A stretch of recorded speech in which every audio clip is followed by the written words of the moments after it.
Make sure it's recording this time. But you don't mean to say... Stop, Miss Crow. I know what's coming. You're going to talk about throwing bombs and killing innocent people. No, no, no.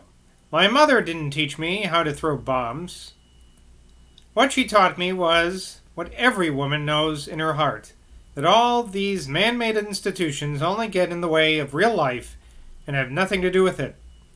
It's the policeman in our minds, Miss Crow, that stops us all from being ourselves and letting other people be themselves. He stopped to take a breath and found that he was gesticulating furiously with his free hand right in front of Miss Crow's face, and then Miss Crow had shut her eyes tight, as if she were in the process of being shampooed, and that in his eagerness he actually had emitted a small globule of white sputum, which now adhered to the black frill of Miss Crow's maternal but maidenly bosom. Around this anarchistic spittle, a minute yellowish fly, attracted by the smell of humanity and dreaming perhaps that one of the old-fashioned Glastonbury markets was about to commence, hovered with pulsing and heaving desire. Paul Trent drew out his elegant pocket handkerchief from his breast pocket and therewith wiped his forehead. Then he hesitated for a minute. He would dearly have liked to have wiped away that little bubble from his too voluble mouth, which still adhered in annoying prominence to the lady's bosom. But he simply had not the courage to attempt such a deed. It is easier to defy society than to outrage a small propriety. And the man from what Mallory calls the country of the Surlus, and what Sir John Rhys calls the Sordelings, or Les Isles Lotanaises, replaced his dainty handkerchief in his breast pocket and sank back in his place, with an inward sigh and an outward smile. No good, he thought to himself, and a wave of bitter futility swept over him. During the last 4 or 5 weeks, he had come to feel as hostile to Glastonbury as any one of the Crows had ever felt. He would have hated the town as much as Tom Barter did, if it had not been for this unique chance of getting an anarchical twist to the policies of the tiny commune. But he had encountered disillusionment after disillusionment. Simple and direct as Dave Spear's methods were compared with his, the young communists defeated him every time their ideas clashed. The cause of this was obvious. Dave had a clear-cut set of adamantine principles, which he combined with a practical and even unscrupulous opportunism that was a perpetual surprise to everyone.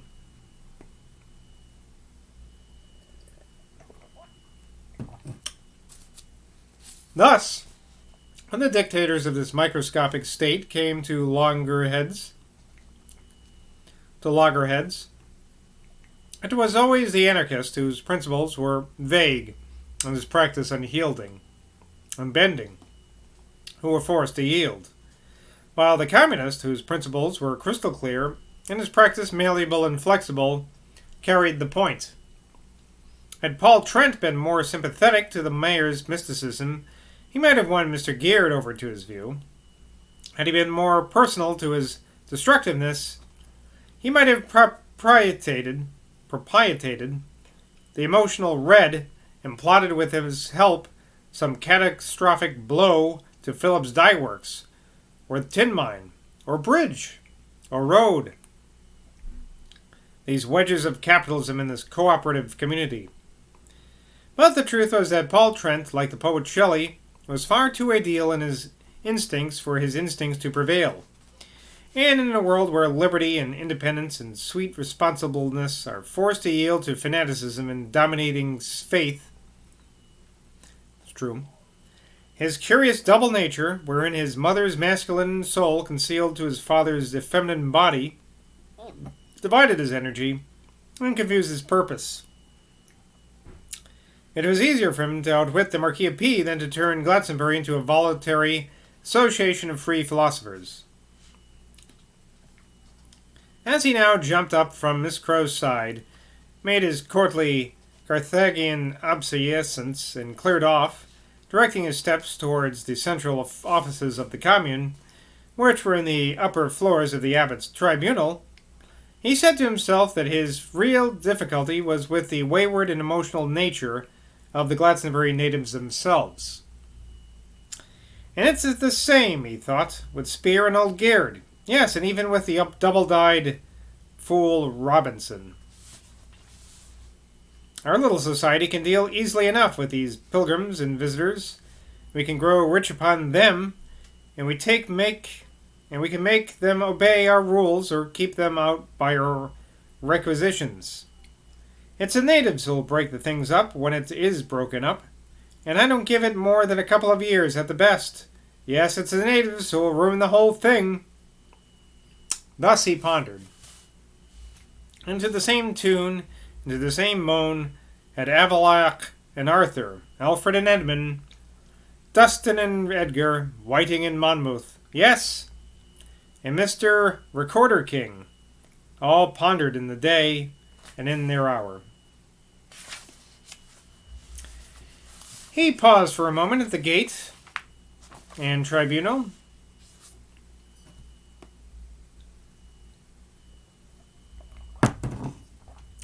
Just as Mary Crow had once done, and gazed with a sad, disenchanted eye upon the beautiful late Gothic facade. Does it need a brute like Judge Jeffreys, he thought? Or does it need a saint like St. Joseph's, or like the crazy Sam Decker, to deal with these Glastonbury autochthones? Autochthones. I don't know this word. Autochthhones. Do I dare look it up on the internet? Last time I tried this, I got disconnected. But let's try it. Autochth. I'm looking it up because there was another word recently I didn't know, and I didn't look it up, and now I forget what it is. All right. An original or indigenous inhabitant of a place. An aborigine. Oh. Okay. Did not know that word. Now we know. Old Gerd can handle them when he wants to, but he never seems to want to. God knows what that old charlatan's mind is carrying him now. Not to the building of any possible community that I can visualize. His hand was upon the handle of the tribunal's main entrance when two little girls, one of them carrying a sturdy child in her arms, passed close to him. Bert can say Glastonbury be a commune, Bert can. Just like teacher tells me to, said the little girl who was carrying the child. C-O-M, com. U-N-E, oon, commune, murmured Bert proudly, from the arms of a still prouder Sis. But Morganelli, as usual, dashed this simple glory into 1,000 melancholy pieces, to be carried away on an obscure wind. Glastonbury ain't no such thing, she cried in her shrill, mocking elf voice. Glastonbury be a person like I be, and persons can't be spelt by no teacher, nor taught by no teacher. 'Twere man bet who told I that Glaston were a person, and I are wholly Sam if such an were, and I said, sure lie, girlie, sure lie. Glaston be the omen of sorrows which holds Christ in lap. The children passed on, out of the gloomy triumvir's hearing. But, though anything save superstitions, the young lawyer from Les Isles Luntains found it hard not to regard Morganelli's curious remarks as a significant omen. He gazed down the street at the massive pinnacled tower of St. John's. It was certainly a peculiar day for lights and shadows. A soft, elusive, fluctuating radiance that seemed contained within a delicate subaqueous vapor, at once faintly rose-tinged and faintly greenish, hovered like the submerged lamp of a drowned ship over the roofs and masonry of the ancient town. Glastonbury a person? Well, perhaps, after all, that was the solution of their troubles. These old, obstinate, irrational indigenities of the place understood this wayward and mysterious personality, capital P, better than any philosophical triumvirate could do, and had expressed her feelings through the mouth of this wild-eyed child.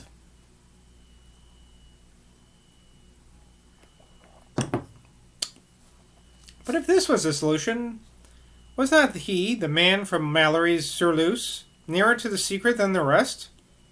Or was it, after all, a mistake to make even the willfulness and the irrationality of persons, capital P, into a principle and a doctrine? Was old Gerd, in the long run, the one who was the wisest of them all? He from whom all these excited events were only half real, the dreams of an absent-minded wayfarer, drunk upon the milk of an unseen paradise. It's getting heady, man. The young anarchist found it difficult to break up this indefinable spell into which Morganelli's casual words had flung him.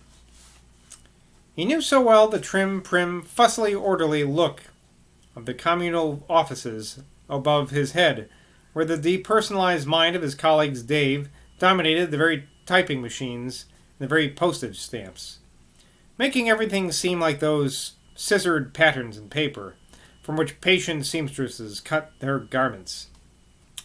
Why was it that the real reality of life always struck a person sideways and indecently, incidentally, and seemed just the very thing that no one allowed for? What Paul Trent felt just then was a dim suspicion that if everybody in Glastonbury, these difficult natives as well as these easy visitors, were only to stop doing anything at all, just stop and listen, just stop and grow porous, something far more important than a voluntary association of free spirits would reveal itself. A feeling stole over him, as if all the way down its long history Glastonbury, the feminine person, capital F, capital P, like Mary at the feet of the Master, had been waiting for the fuss to cease, for the voices to subside, for the dust to sink down. As when a boy catches upon the face of a girl, as when a man catches upon the face of a woman, that a unique feminine look which forever is waiting, watching, listening, dreaming, in a trance of mindless passivity for something that never quite comes, as Paul Trent felt himself now to be watching the Glastonbury atmosphere on this day of such strange lights and shadows. Could it be possible that the secret of ecstatic human happiness only arrived when all outward machinery of life was suspended, all practical activity held in abeyance? Man must live, of course, and children must be born of women. But was there not something else, something more important than any conceivable organization from these great necessary ends? And here, gentlemen and ladies, and everyone else, we have reached page 1000 of a Glastonbury romance. Burr-burr! I wish I had one of those, I gotta get my act together. I've got a little birthday hat and those paper things. Yes, friends, we're on page 1000. And we've got only a paltry 120 pages to go. My God. So sad. It'll be over like this. What is that, like a couple of weeks maybe at the most? Damn. But yes, I don't really want to go past the page 1000 today. That seems like a good place to stop, so I think I will stop there. Page 1000 of Glastonbury. Oh, I remember the beginning of this book like it was yesterday. Well, until next time, I'll see you in... Yeah, there we go. That's a nice little picture of Glastonbury right there. The ruins that have haunted us all these 1000 pages. And this Glastonbury edition is brought to you by no one. Oh, I guess it's brought to you by Kern Self-Sealing. Till next time, cheers.